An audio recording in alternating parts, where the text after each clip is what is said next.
Vaksinasi. Siapa sih yang tidak kenal dengan program pemerintah yang satu ini? Kalau dulu mungkin masih terdengar aneh di telinga karena belum merata, hanya sebagian kalangan saja yang dapat merasakan vaksin. Berbeda halnya dengan sekarang, karena vaksin sudah gencar dilakukan, bahkan sudah hampir merata demi memutus mata rantai penyebaran COVID-19 yang masih saja melanda Ibu Pertiwi sampai saat ini. Tapi yang menjadi pertanyaan, apabila kartu vaksin menjadi hal wajib untuk melakukan aktivitas, bagaimana tanggapan mahasiswa mengenai hal tersebut?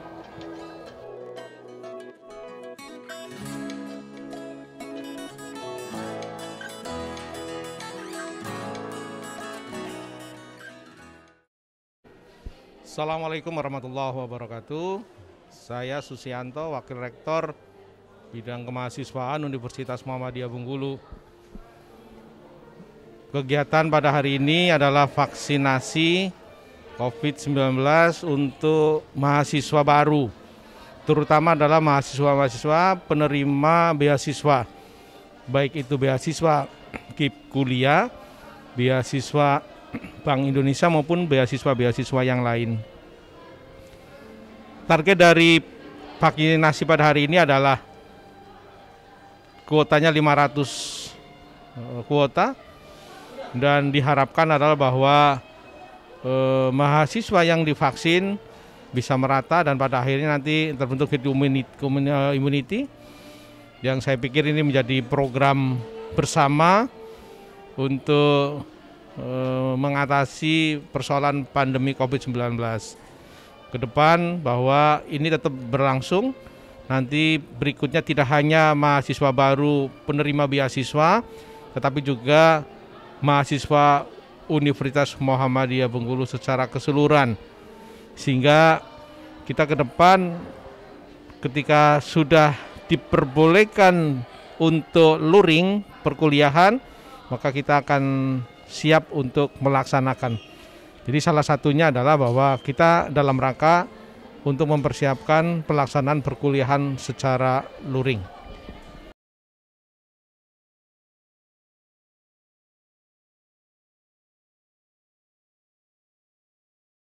Assalamualaikum warahmatullahi wabarakatuh. Perkenalkan, kami tim vaksinator KKP Bengkulu. Perkenalkan, nama saya Dr. Winda Nestamer dan di sebelah saya ini adalah Dr. Weli. Nah, di sini kita bergerak mengadakan vaksin mobile dan alhamdulillah pada hari ini kita kerjasama dengan Universitas Muhammadiyah Bengkulu untuk melaksanakan vaksinasi pada mahasiswa. Sesuai dengan tujuan kita adalah percepatan vaksinasi. Sekarang udah masuk tahap ketiga, yaitu ditekankan remaja ataupun mahasiswa. Jadi vaksinasi ini kan dilakukan secara bertahap. Kemarin pertama dari nakes, mulai dari pelayan publik, kemudian masyarakat umum, masyarakat rentan, remaja dan mahasiswa pun termasuk di dalamnya. Karena sekarang sudah mulai tatap muka, diharapkan untuk percepatan vaksinasi ini akan terus dilaksanakan secepat mungkin, seperti itu. Kalau boleh tahu nih Bu, untuk target vaksin hari ini berapa? Kalau target hari ini udah kerjasamanya sih sebenarnya 500, tapi tadi ada permintaan untuk menambah ya, jadi sekitar 650 atau sampai 700 sasaran untuk hari ini. Kayak gitu. Boleh Bu, terakhir nih harapannya ke depan setelah adanya vaksinasi yang digencarkan ya, sekarang kan sudah masuk ke mahasiswa juga nih. Dari harapan Ibu juga, boleh dari Ibu juga masuk satu harapan. Oke, kalau dari kita sih, kita kan hanya menyukseskan program dari pemerintah untuk percepatan. Nah, di sini kan Bengkulu kan masih kecil kan, masih sekitar 20% ke atas. hampir mendekati 30%. Sedangkan imunitas yang harusnya didapat itu, herd immunity dari vaksin itu sekitar di atas 70%. Jadi kedepannya harapan kita semakin banyak yang divaksin, ya mudah-mudahan Bengkulu itu sudah memenuhi target dari pemerintah pusat sekitar 70%.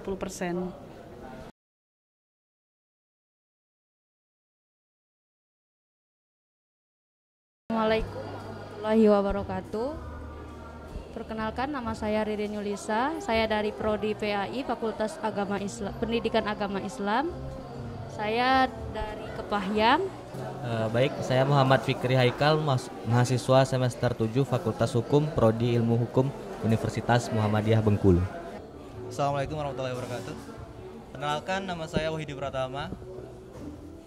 Saya dari Fakultas Pertanian, Prodi Peternakan. Halo semuanya, Assalamualaikum. Sebelumnya perkenalkan, nama saya Susila dari Prodi Akuntansi Fakultas Ekonomi dan Bisnis. Oke, Assalamualaikum warahmatullahi wabarakatuh. Perkenalkan, nama saya Franciscus Novrianto Pakuhan, Prodi Ekonomi Manajemen, semester 1.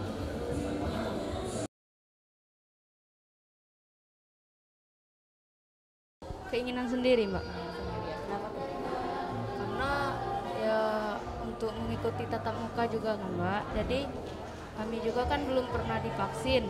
Jadi ya itu untuk vaksin dulu biar ya untuk memutuskan rantai tadi COVID-19. Kalau datang keinginan sendiri, cuman kalau pengen mengikuti vaksin ya karena selain pengen sehat banyak syarat-syarat lainnya gitu.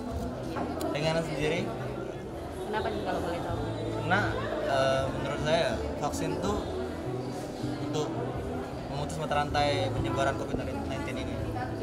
Iya, kalau vaksin untuk hari ini itu sebenarnya keinginan saya sendiri gitu. Keinginan sendiri ya? Iya. Alasannya kenapa nih?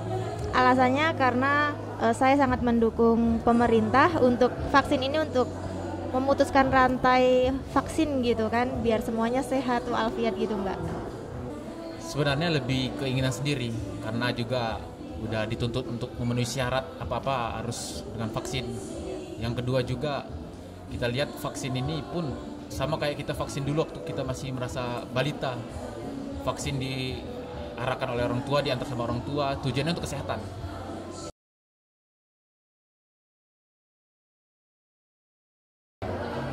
Sakit sih, tapi nggak apa-apa lah. Yang penting bisa udah selesai. Ada rasa cemas awalnya atau gimana yang dirasakan? Ya sempat cemas, terus panas dingin gitu. Tapi setelah itu udah lega lumayan. Kalau sebelum divaksin tadi agak deg-degan gitu ya. Kalau udah divaksin ya pegal-pegal bawaannya. Ya biasalah, udah disuntik juga kan. Tapi sejauh ini aman kok. Sebelum agak nervous sedikit sih. Tapi setelah disuntik ternyata nggak ada apa-apa. Gimana rasanya sekarang? Apakah ada rasa yang agak nyeri sedikit. cuma nyeri aja ya? Sungguh deg-degan sebenarnya, Mbak, karena kan belum pernah, apalagi banyak isu-isu, tapi saya yakin gitu, saya yakin dengan kebijakan semuanya gitu. Kalau rasa sih ini rasanya nano-nano. Ada rasa cemas, ada rasa penasaran, ada rasa benar nggak apa yang diomongin orang selama ini hitam antara putihnya.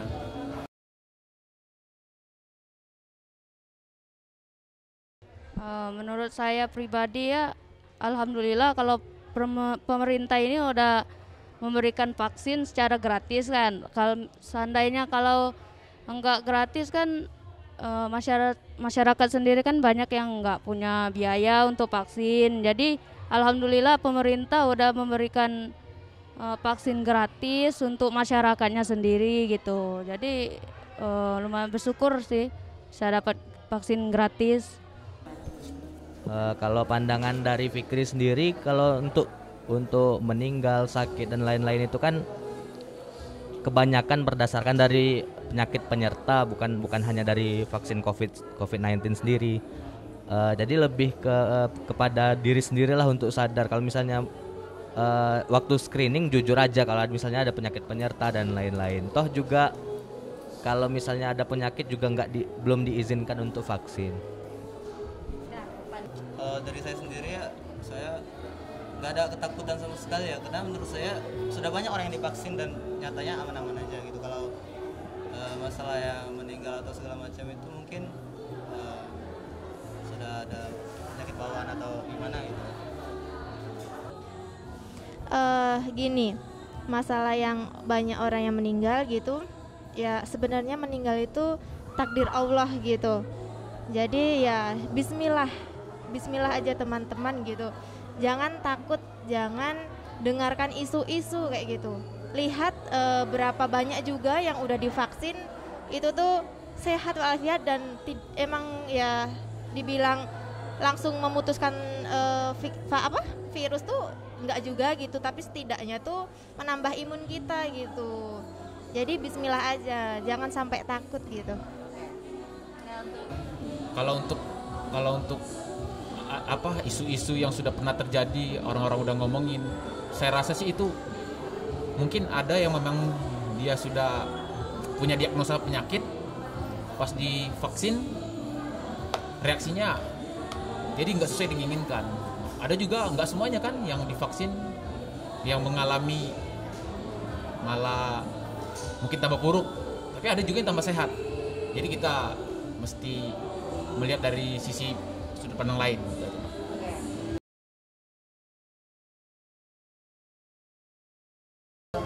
Ya insya Allah setuju kalau untuk kesehatan.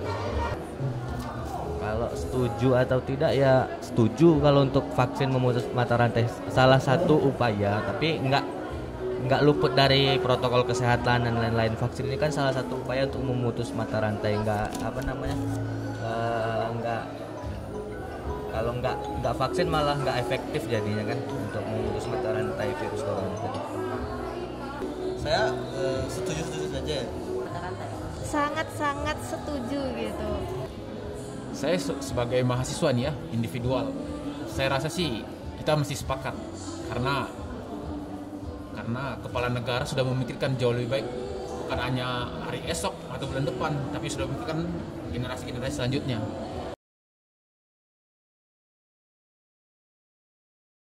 Ya menurut saya pribadi untuk apa takut gitu kan. Kalau untuk takut masalah vaksin itu nggak ada kaitannya. Soalnya kan banyak orang itu berpendapat ya sudah divaksin itu langsung gimana gitu kan. Tapi menurut saya itu untuk pribadi ya bukan karena vaksinnya atau apalah, tapi kecemasan diri sendiri. Jadi imun tubuhnya turun gitu kalau seandainya ya kepercayaan diri sendirilah. Kalau saya sendiri ya lebih kepada ngecek informasi ya, karena mereka takut itu kan berdasarkan informasi yang kurang tepat dan juga banyak hoax yang beredar juga kan. Kalau misalnya dirinya sendiri mampu memfilter informasi tersebut ya saya rasa nggak ada masalah sama vaksin. Dan untuk efektif atau tidak itu tergantung kita masing-masing ya. Kalau sekarang masih dilaksanakan menggunakan protokol PPKM, ya situ harus dipatuhi juga walaupun sudah vaksin gitu. Menurut saya efisien sih kalau sudah vaksin, asalkan masih pakai itu ya Pak, masih pakai protokol. Sebenarnya sih Mbak, kalau yang untuk kartu tadi diterapkan gitu ya gimana ya, sedikit mengganjal sebenarnya, karena yang namanya vaksin tadi banyak orang-orang yang orang-orang yang di luar sana kayak masih belum yakin gitu kan. Kita nggak bisa memaksakan, dan itu tuh ya gimana ya, kayak misalkan yang di desa-desa gitu kan. Nah kalau kebanyakan yang di desa-desa itu seperti di desa saya juga gitu kan, belum benar-benar yakin gitu kan. Nah itu kan sering juga ke kota seperti menengokin anaknya atau gimana. Nah jadi menurut saya kalau diterapin kayak gitu sedikit mengganjal kayak gitu Mbak. Kalau untuk yang di sini mungkin insya Allah orangnya mau dan insya Allah dengan keyakinan penuh gitu. Tapi kalau kita kan tidak bisa memaksakan juga. Nah jadi ya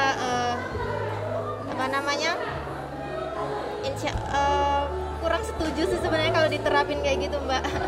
Karena nggak semua orang mau, tapi ya itu tadi harus dengan keyakinan gitu. Vaksin itu, kalau menurut saya nih, vaksin itu untuk menambah daya tahan tubuh, menambah imun tubuh, serta bisa dikatakan kebal dari penyakit.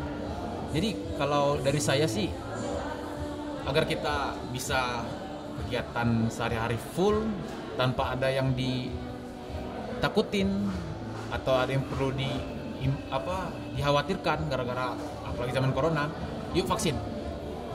Karena vaksin salah satu langkah pertama untuk melawan corona. Gitu.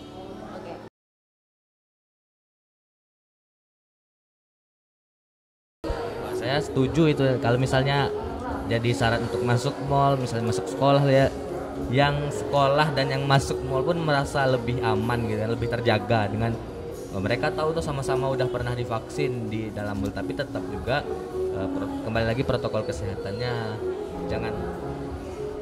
jangan sampai udah vaksin malah semena-mena gitu kan, mau masuk mall mau. Kalau saya sebagai mahasiswa ya harusnya mahasiswa yang banyak ini mampu mensosialisasikan gitu. Kalau misalnya ada informasi dari lingkungan sekitar yang beredar seputar hoax atau informasi yang kurang tepat seputar vaksin, ya mahasiswa inilah yang membantu menjelaskan. Itu dari lingkungan yang paling kecil sih kalau menurut Fikri. Nah, yang terakhir nih, harapannya setelah adanya vaksinasi yang digencarkan ini bagaimana? Tentang hal demikian ya juga harus di gimana ya, Pak ya? Vaksinnya harus dimeratakan dulu dong, kalau misal semua kegiatan harus menggunakan itu. Jadi semuanya diratakan vaksinnya dulu, baru dijalankan kebijakan tersebut gitu. Saya sih sepakat, karena WHO itu kan panjangannya World Health Organization, organisasi dunia. Nah, di dalamnya itu bukan hanya satu negara Indonesia, tapi udah seluruh internasional. Jadi keputusan-keputusan yang diambil oleh WHO, saya rasa sih itu baik. Jadi saya support, saya sepakat, saya dukung.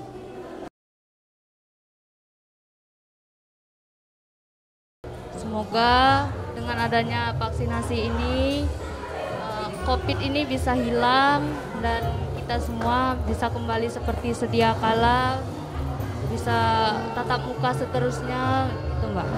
Makanya yang terbaik lah, doa terbaik.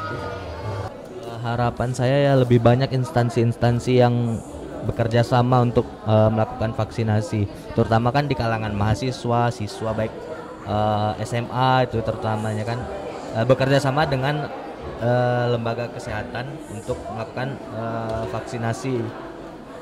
Dan juga harapannya untuk pemerintah mungkin lebih digencarkan lagi vaksinasi massalnya, karena ya yang saya lihat dari lingkungan sekitar banyak yang mau vaksin tapi males ngantrinya. Itu terutama masalahnya.